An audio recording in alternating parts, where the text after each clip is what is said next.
Hey guys, today I'll be explaining this scenario where you are daydreaming in your workplace, especially let's say when you are having hard time with your customers or when you are having hard times with your boss, then you find yourself daydreaming. Like, why is it that it happens? Actually, the main reason it happens is because you are not used to handling stress. Like, you always escape stress or stressing situations in life, even simple stress, by going to an imaginary world or by seeking a temporary relief. What mostly happens with stress is we like build this resilience for stress. Let's say when you are facing a stressful instance and then you face it, it's more like you are having this inner belief that actually you can handle situations.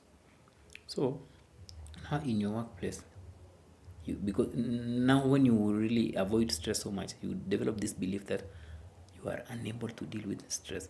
And when you develop this belief, it will mean that even small stressful situations may appear insurmountable to you, may appear to be things you can't really handle. Even a small thing like, let's say, completing that or sending that email. That's a very common one. Sending that email to a customer is just a very simple thing. Like, logically speaking, it can take you 2 minutes.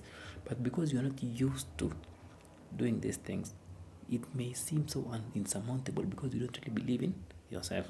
So what happens is, because that thing is looking like a daunting task, what happens? You go to your coping mechanism. That's why you may find yourself daydreaming in your workplace when you are swamped with a lot of work or when you're just feeling like not working. You may be working from home or you may be working from your workplace or from an office setting or from any kind of place.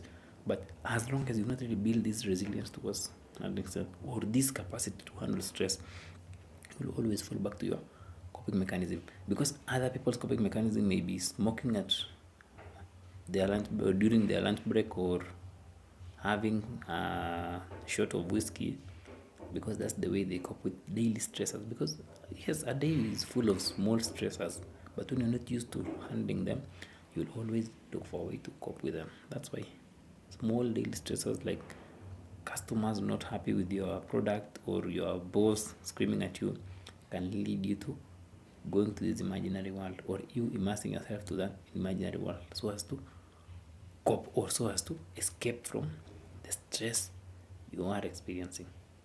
That's why it may really make you lose your job, because imagine, because our workplace is a place where you are dealing with a lot of people, and stress will always be a normal thing. Normal stress, normal physical stress. So if you're not able to handle that, it will reach a point where people will just know that you're not the kind of person who's good to customers, or who's productive, or who can really face pressure, work pressure. You just shy away. So of course you'll get fired. You may not get that promotion. That's why it's very important to work on the underlying issues. Like, work on building yourself up to be someone who can handle pressure, or to be someone who doesn't internalize work pressure, because that's the ultimate of working yourself. You don't really internalize, like, it's just work pressure, so what? But this internalizing is feeding you with the idea that, oh, this thing is too much for you. And then you just need to resort to your coping mechanism of choice, which is now for you is maladaptive daydreaming.